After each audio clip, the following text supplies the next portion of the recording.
Bendiciones a todos los estudiantes de los evangelios signóticos y del Nuevo Testamento. Hoy vamos a continuar con el estudio del Evangelio de Mateo y la semana pasada vimos las características generales de Mateo, comenzando primeramente con un conocimiento profundo de lo que se conoce como el período intertestamentario.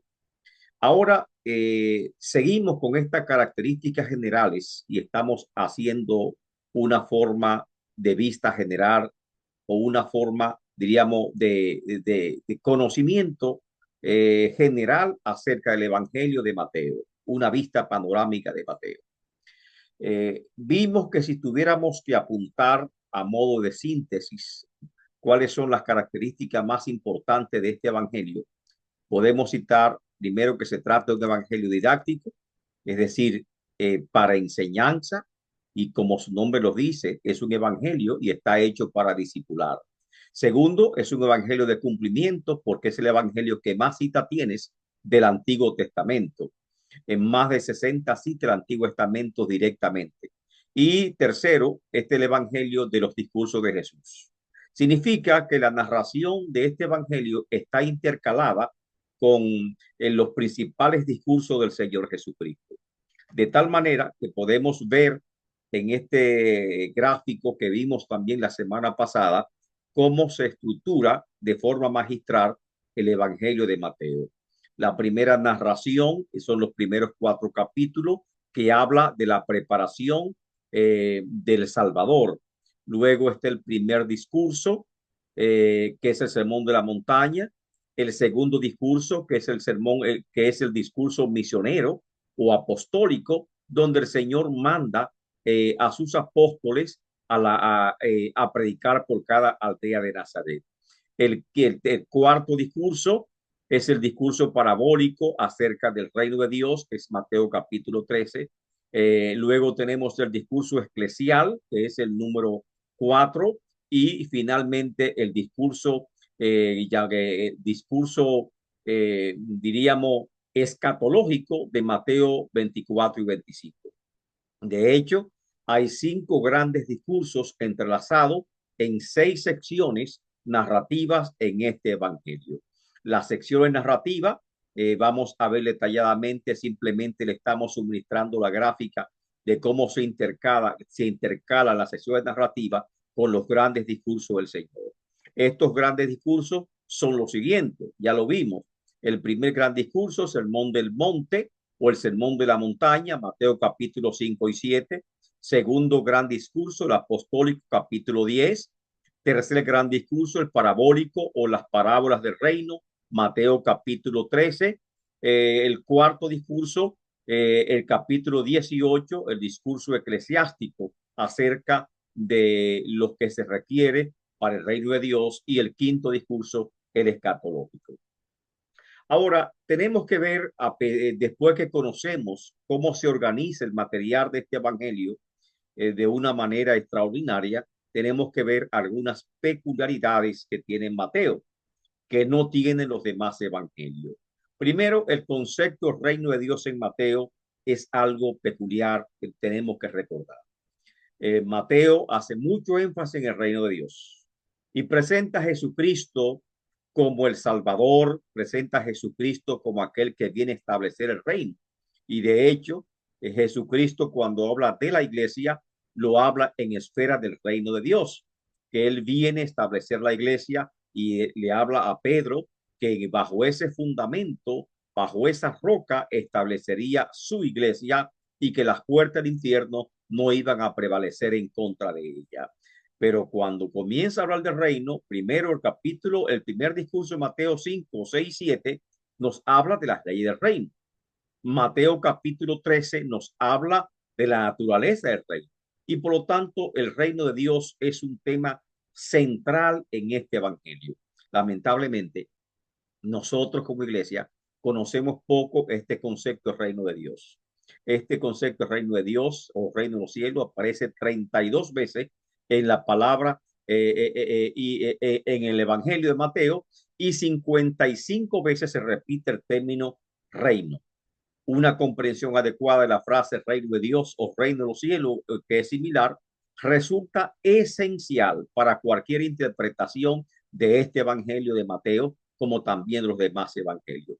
Mateo contiene tres discursos importantes que se relacionan con el programa del reino de Dios. El Sermón del Monte, como dijimos, que nos habla de las leyes del reino, que vamos a verlo cuando hagamos el estudio inductivo del Evangelio de Mateo, el discurso parabólico, que es Mateo 13, y el discurso del Monte de los Olivos, o mejor dicho, el discurso escatológico de Jesús.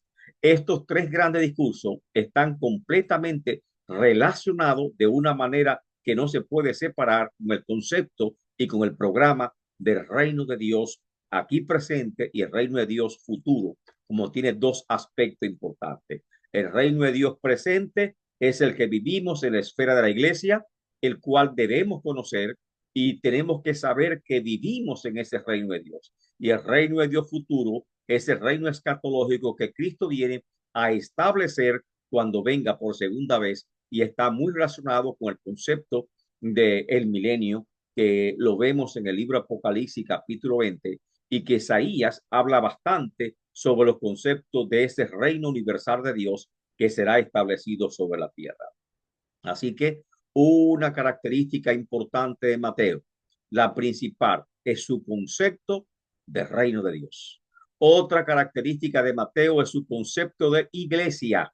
Nosotros hablamos mucho de iglesia y muchas veces no sabemos de dónde viene ese término.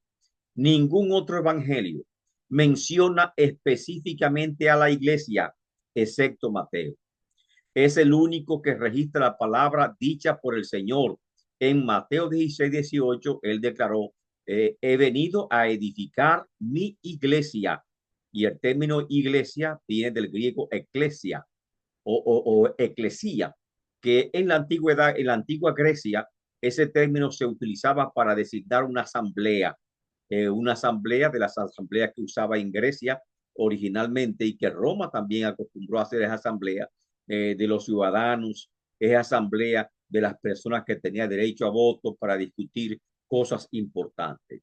Con el paso del tiempo, la palabra eclesia vino a significar congregación de cristianos, porque los evangelios se apropiaron de este término, y este término ahora es exclusivo del cristianismo. La palabra iglesia no se usa más, a pesar de que significa asamblea, nunca se utiliza con otra excepción, con otro concepto que no sea el término de iglesia cristiana. Es una palabra compuesta con un prefijo ek o ex. Esa x se pronuncia como ex, que significa fuera, como, y la raíz clen, que es clesis, que significa llamada. O sea, los que son llamados a salir fuera. Y esto es literalmente lo que significa esta palabra eclesia, los que son llamados a salir fuera, o los que son convocados a salir fuera, porque las asambleas se usaban fuera de la ciudad. Es entonces la palabra eclesia significa textualmente llamados a salir fuera o llamados afuera. Otra palabra y otra característica importantísima que se cumple en Mateo son los ángeles. El ministerio angélico, a pesar de que no se estudia mucho ese término, ese tema, poco se predica de él, poco se enseña de él. Solamente encontramos el tema de los ángeles cuando estudiamos teología, que nos hablan de los ángeles caídos, de los ángeles buenos, de los ángeles malos, el origen de los ángeles, etcétera, etcétera. El evangelio de Mateo, entre todos los evangelios, hace bastante énfasis a los ángeles. Son mencionados con más frecuencia que cualquier otro evangelio. Un ángel, por ejemplo, se le apareció a José, marido de María. Por eso es que se llama también el evangelio del cumplimiento. No solamente porque es el que más cita el Antiguo Testamento, sino porque Dios, en el cumplimiento de su propósito, tiene más visitación angélicas. Y ahí lo encontramos. El ángel que se apareció a José, marido de María, en Mateo 1:20. Los ángeles sirvían a Cristo en el desierto después que fue tentado, Mateo 4:11. Los ángeles serán los segadores Cristo habla de esto en las parábolas, Mateo 13:39. Los ángeles apartarán a los malos entre los justos, Mateo 13:41 y 49. Los ángeles acompañarán a Jesús cuando venga en su regreso por segunda vez, Mateo 16:25 y 25:31. Y también habla que los niños tienen ángeles que le cuidan, Mateo 18:10. Un concepto que realmente es bien controversial porque se discute si existen los ángeles de la guarda. Se habla del ángel del Señor en el Antiguo Testamento, de manera específica una representación de Dios en forma angélica o el poder de Dios manifestado directamente se le llama el ángel de Jehová y esto se conoce. Ahora, pensamos que era de origen católico el concepto que cada niño tiene un ángel de la que le cuida. Sin embargo, aquí encontramos esta idea en Mateo 18:10. Los ángeles no tienen sexo y no mueren. Eso es una característica importante de los ángeles, Mateo 22:30. Y esto es importante porque muchas veces nosotros confundimos y erramos en interpretar las escrituras. Cuando leemos, por ejemplo, si esta es una escritura que entendemos que es inspirada, que es de parte de Dios y que esta constituye una característica esencial de los ángeles, entonces cuando leemos a Génesis capítulo 6, cuando dice que los hijos de Dios, viendo que las hijas de las mujeres eran más hermosas, se llegaron a ella. Muchos interpretan que los hijos de Dios en esta frase, esta expresión, se refiere a los ángeles y que por esa razón los ángeles cayeron de la gracia de Dios y fueron expulsados del cielo porque convivieron con mujeres. Pero cuando leemos aquí el Evangelio de Mateo, que los ángeles no tienen sexo, son asexuales, entonces lógicamente podemos ver que si sostenemos esa doctrina sería una incoherencia teológica porque la Biblia está registrando que no tienen sexo y por lo tanto la única explicación coherente es que los hijos de Dios se refiere a la genealogía de Set, que es lo que alaban a Dios y los que adoran a Dios y que buscan su rostro y que caminaron con Dios y por lo tanto hijo de es relacionado con Dios, igual que hijo de los hombres, como los descendientes de Caín que están ligados a la tierra, asimismo los descendientes de Set estaban ligados a Dios. Los ángeles no tienen sexo, declara Mateo 22:30, y también dice que no mueren. Y como no mueren, no se reproducen. Su número es fijo y por lo tanto son inmortales. ¿Qué pasará con estos ángeles que se revelaron? Según Mateo 22:30. Apocalipsis da la respuesta con los ángeles que se han revelado, los cuales también serán lanzados al lago de fuego y azufre, juntamente con Satanás en el castigo eterno, y que ahora algunos están libres y otros están en profunda, diríamos, cárceles de oscuridad, aguardando ese momento para ser liberados en el juicio final, que serán instrumentos para castigar a los hombres que no han creído y que han desobedecido la palabra del Señor. Mateo más aún nos habla que los ángeles juntarán a los elegidos, o sea, ¿cuál es el papel angélico en la segunda venida de Cristo? ¿Cuál es el papel de los ángeles en la actual dispensación?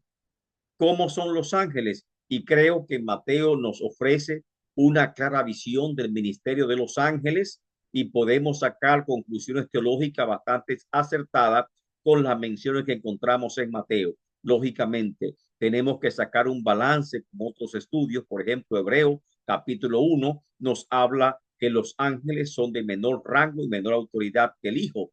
Pero los ángeles son espíritus ministradores en favor de aquellos que han heredado la salvación.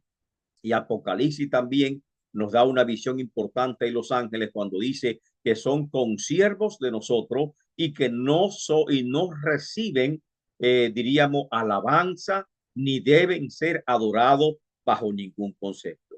Incluso Cristo habló de los ángeles y dijo que podía llamar a 12 legiones de ángeles para que lo defendiesen. Habla de ángeles como un concepto de guerrero. Habla de ángeles como un concepto de grandes peleadores, expertos en batalla, y asimismo el Antiguo Testamento tiene ese concepto peculiar de los ángeles, y por eso llama a Jehová, Jehová de los ejércitos, porque habla de ejércitos, legiones de ángeles que son expertos en pelear y combatir en todo terreno. Y esto es que habla la Biblia acerca de los ángeles. Así que tenemos un concepto, los ángeles como mensajeros, los ángeles como, diríamos, como aquellos que vienen a ejecutar la orden de Dios, y los ángeles también como grandes guerreros que vienen a defender aquellos que son los elegidos del Señor. Una cuarta característica de Mateo es que más que ningún otro evangelio contiene una gran cantidad de parábolas. Esto es peculiar de Mateo. La parábola designa una forma literaria que consiste en un relato figurado del cual por analogía o semejanza se deriva una enseñanza relativa a un tema que nos es explícito. A veces nosotros creemos que una parábola debe ser tratada como, diríamos, como una profecía, o debe ser tratada como como otra figura retórica, y no es así. La palabra es una ilustración acerca de una enseñanza principal, y podemos sacar una analogía con respecto a ella. Cuando veamos el estudio directamente de las parábolas, veremos también la clasificación de estas parábolas, que son muy importantes ver esta clasificación. Son bellísimas. Yo realmente cuando estudié las parábolas me emocioné bastante viendo su clasificación, viendo cómo de sus propósitos, sus diferentes enfoques. Es algo bello. Es una figura, creo aquí que Jesucristo es el autor por excelencia, el maestro por excelencia, que usa las parábolas de manera magistral para enseñar grandes verdades teológicas, y que éste se quedan afianzadas en nuestro corazón. Así que el término parábola significa comparación, semejanza. La parábola es un relato breve, pero a veces se dice que es ficticio, pero es tomado de un hecho de la vida real. Es algo que puede ocurrir de manera natural, y por lo tanto es una figura que todos pueden comprender. Mas Cristo tomó sus parábolas, por ejemplo, de la naturaleza, de la agricultura, de la pesca, y esto lógicamente hacía más comprensible lo que es la enseñanza que quería transmitir, porque simplemente es llevar al discípulo de lo conocido a los desconocidos, afianzando un conocimiento por medio de una ilustración. Y este es el propósito de la parábola.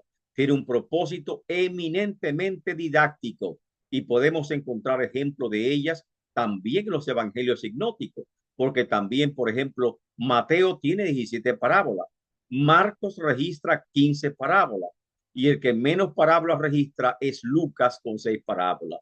El Evangelio de Juan no carece de parábola, no tiene parábola, porque se dedica principalmente a las enseñanzas de Cristo Jesús.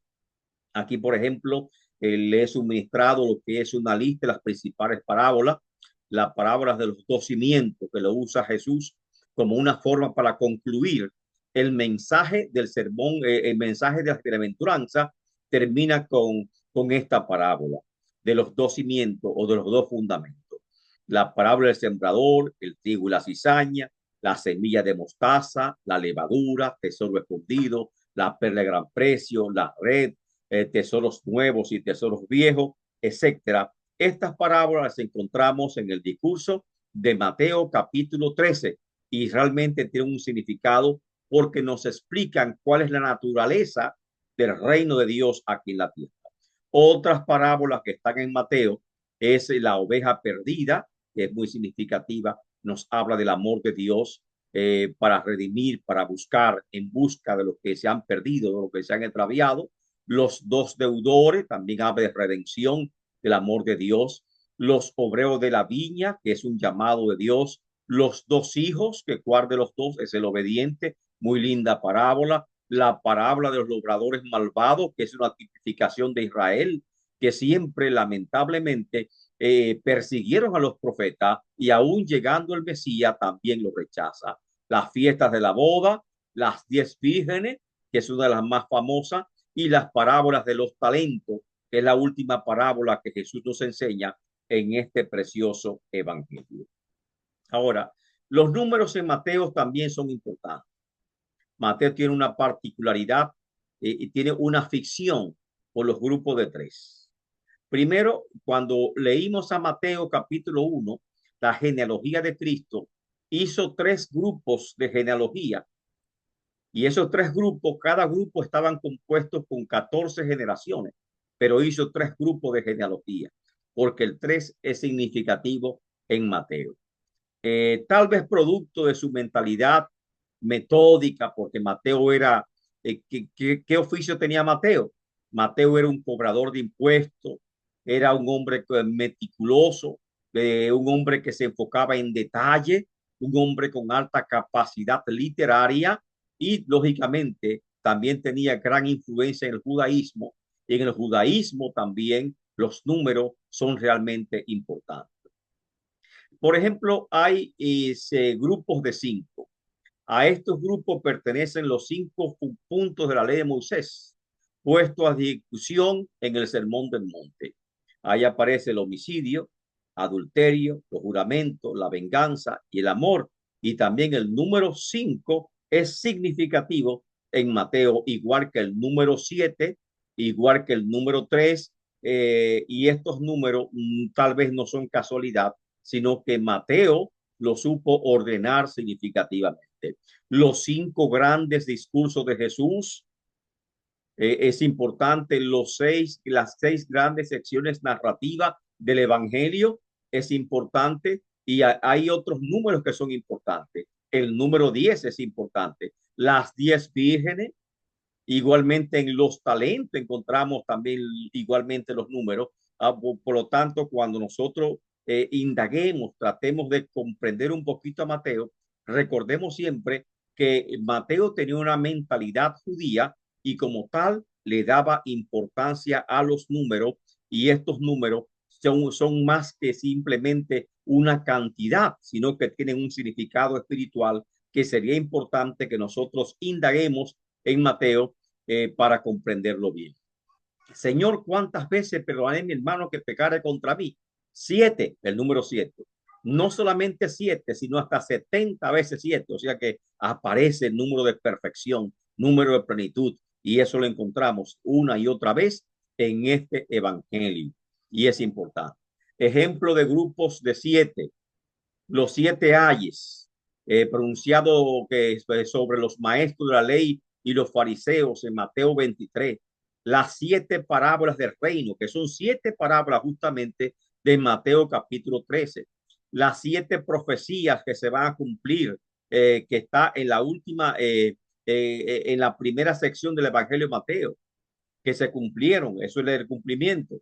Ahí están las 7 profecías que se esperaban cumplir y que se cumplieron y que están descritas en la primera sección del Evangelio de Mateo, que lo pusimos como tarea, que busquemos la primera sección narrativa del Evangelio y busquemos cuál es su cumplimiento, los cumplimientos de cada evento que encontramos ahí. Jesús nace una virgen y es llamado Emmanuel. Porque de ti saldrá un gobernante.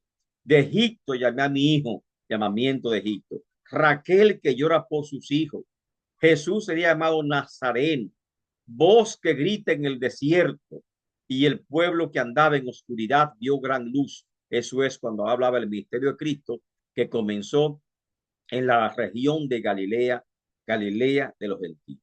Todas estas profecías se cumplen literalmente en el Evangelio de Mateo, en la primera sección, y este grupo de 7 profecías que se cumplen literalmente en la primera sección, creemos que no es casualidad. Mateo la ordenó, diríamos, intencionalmente con un propósito, y tenemos nosotros que descubrir con ese propósito que Mateo ordenó esta sección. Hay otra característica más de Mateo que podemos llamarla. Y, o sea, y esta característica hacen de Mateo un libro único, y nosotros estamos llamados a tratar de comprender este evangelio, que realmente es muy significativo. Recordemos que dijimos que el Evangelio de Mateo es el primero del Nuevo Testamento, primer libro del Nuevo Testamento, y que es el primero porque sirve de introducción perfecta entre el Antiguo y el Nuevo Testamento. Es el Evangelio que rompe los 400 años de silencio, no el primero en haber sido escrito, sino que es colocado en esta forma porque es el libro que más puede introducirnos al Nuevo Testamento y también es el libro del cual hay un enlace perfecto con el Antiguo Testamento. ¿Cuáles características generales presenta Mateo? Vamos a ver. Número uno, ya vimos, es un evangelio didáctico. Es evidente que Mateo fue escrito conforme a un esquema bien ordenado. Se nota que el autor era una persona bien educada, que arregló sus materiales atendiendo más a los temas que a los escritos en orden cronológico. Mateo escribe a los judíos son minuciosos en las escrituras, los judíos le dan significado hasta en la forma en que se escribe, y Mateo, diríamos, escribió este evangelio dirigido a los eruditos, a los sabios de Israel, para que pudiesen entender de dónde venía Cristo y que pudiesen entender que Jesús es el Mesías, que Jesús es el Salvador, demostrándolo con las escrituras y demostrándolo con los hechos de Jesús. Por eso es didáctico. Antes que simplemente levantar una emoción para que den a aceptar a Cristo, Él quiere crear una perspectiva, crear una visión, crear una convicción acerca de Jesús. Y cuando nosotros formamos una convicción acerca de Jesús, es porque ya hemos sido discipulados, doctrinados, y eso es lo que pretende este evangelio. Y por eso es que tiene ese enfoque tan fuertemente didáctico, comenzando con la genealogía, que la ordena en grupo de 14, en 3 grupos de 14, de manera didáctica, y comenzando con esas 7 profecías que se cumplen directamente en la primera sesión narrativa. Esto es didáctico. Comenzando en la forma en que ordena su evangelio, esto es realmente didáctico, y es bellísimo la forma en que traza este evangelio. En segundo lugar, es un evangelio sistemático, entre comillas. ¿Por qué? Porque contiene la disposición más sistemática de las enseñanzas de Jesús. Si vemos a Marcos, Marcos no se enfoca tanto en las enseñanzas de Jesús. Si vemos a Lucas, Lucas se enfoca más en otros hechos. Lucas es más poético, Lucas es más historiador, pero Mateo, sin embargo, es un evangelio que contiene las grandes enseñanzas de Jesús organizadas de forma sistemática. Cada discurso de Jesús es una enseñanza sistemática del reino de Dios. Incluso hay enseñanza de Jesús en las mismas secciones narrativas, afirmando quién era Dios y cuál es la relevancia de Jesucristo como hijo de Dios. Así que es un evangelio muy sistemático, porque contiene, revela grandes verdades de las escrituras que están contenidas en lo que es el evangelio del rey. Es un evangelio práctico, y es la tercera característica. Contiene las enseñanzas prácticas más extensas, tales como el ayuno, que es algo práctico, algo vivido, que tiene que ver con la vida del creyente, con la vida de la iglesia, la oración, los juramentos, la venganza, el matrimonio, el divorcio, los enemigos. O sea, está tomado realmente de la vida práctica. Nos permite a nosotros acomodar lo que es la teoría con la praxis comunitaria. Este evangelio se hizo para vivirlo. Este evangelio es que nos dice, si te hieren una mejilla, pon también la otra. Y esta parte de este evangelio tan práctico, si te quieren quitar la capa, dale también la túnica. Este evangelio, el que tenga 2 pares de zapatos, dele uno al que no tenga. Oiga, es tan práctico que se va a la vida diaria de nosotros y nos instruye acerca de temas que son realmente, digamos, que tal vez usted lo ve poca cosa, pero son realmente significativos, porque demuestra hasta dónde cala lo que es el cristianismo en nosotros. El cristianismo no es una religión, el cristianismo es más que una filosofía de vida, el cristianismo es una praxis, el cristianismo es un estilo de vida y por eso es que este evangelio cuando nos habla del reino de Dios, nos está hablando que la naturaleza del reino es aquí presente, que tenemos que vivirlo y estamos llamados a vivir. Por eso Jesús dijo, por sus frutos los conoceréis, porque es totalmente práctico. Y este evangelio es tan práctico que aún en la oración que nos dice, pedid y se os dará, y buscad, hallaréis, llamad y se os abrirá. Es sumamente práctico, son leyes sencillas, leyes prácticas que nosotros implementando la vamos a enriquecer grandemente en nuestras vidas. Es un evangelio tan práctico que nos habla de la preocupación, del estrés, de la ansiedad, de echar nuestras cargas sobre él. Si alguno está trabajado y cargado, venga a él que nos hará descansar. Las cosas que tenemos que buscar. La vida es más que la ropa, más que el alimento, más que el vestido. Y que tenemos que buscar primero su reino. O sea, la praxis de este evangelio es realmente bella y nos gustaría tal vez tener más tiempo para hablar de este aspecto de este evangelio. Que mientras vemos a Marcos, que es un evangelio de acción, sin embargo, este es un evangelio práctico. Número 4, como ya lo hemos dicho varias veces, es el evangelio de cumplimiento. ¿Por qué de cumplimiento? Porque contiene más citas bíblicas del Antiguo Testamento que ningún otro evangelio. Identifica sucesos de la vida de Jesús como cumplimiento de profecías del Antiguo Testamento, demostrando que Jesús es el Cristo, demostrando que Jesús es el enviado de Dios, es el Mesías, es el ungido y que en él se cumple, por lo tanto, todas las escrituras. Mateo se le llama también bellamente el evangelio del reino. Y qué lindo sería que nosotros vivamos en ese reino. Vivir en ese reino es como dice la Biblia en los Hechos de los Apóstoles. Se formó una comunidad. A esa comunidad le pusieron el nombre de iglesia, eclesia. Y en esa comunidad, como dice los Hechos de los Apóstoles, cómo vivían, no tenían nada, decía, para sí propio y todas las cosas estaban en común.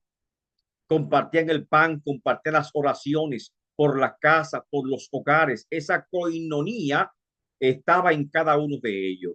Y en esa coinonía ellos estaban amparados bajo las enseñanzas y doctrina de los apóstoles. Y los apóstoles que los dirigían les enseñaban que eran guiados por el Espíritu Santo y los apóstoles tenían autoridad para sanar, autoridad para echar fuera demonios y iban personas a ellos buscando milagros de sanidad y grandemente Dios estaba con esta comunidad.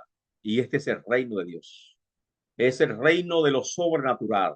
Es el reino de que yo ando más allá de las cosas que ve.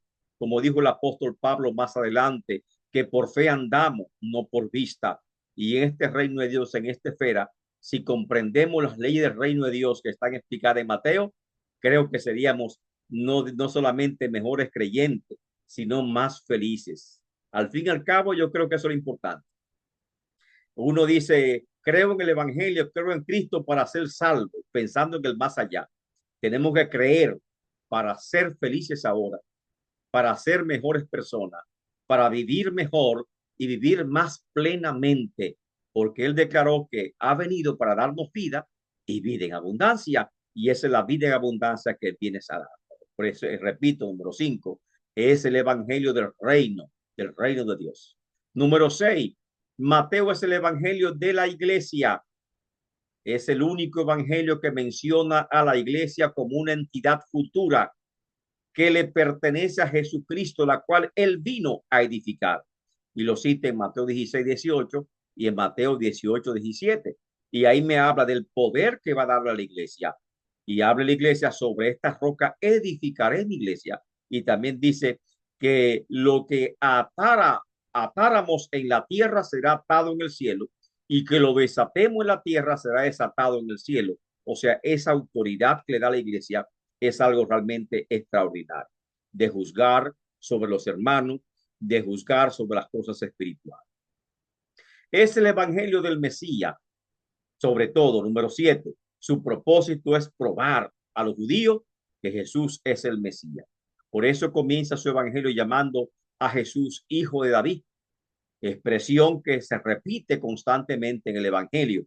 La expresión hijo de David es una expresión que Jesucristo utiliza para llamarse a sí mismo hijo de hombre, hijo de David, y también utilizan otros para llamar a Jesús, identificando a Jesús como el descendiente de David, como el Mesías que venía a cumplir el pacto que Dios hizo con David de sentarse en su trono para siempre. Y es una referencia al reino universal o reino del milenio que Jesucristo vino a establecer.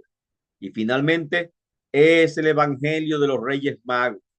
No se podía quedar, ¿verdad que no?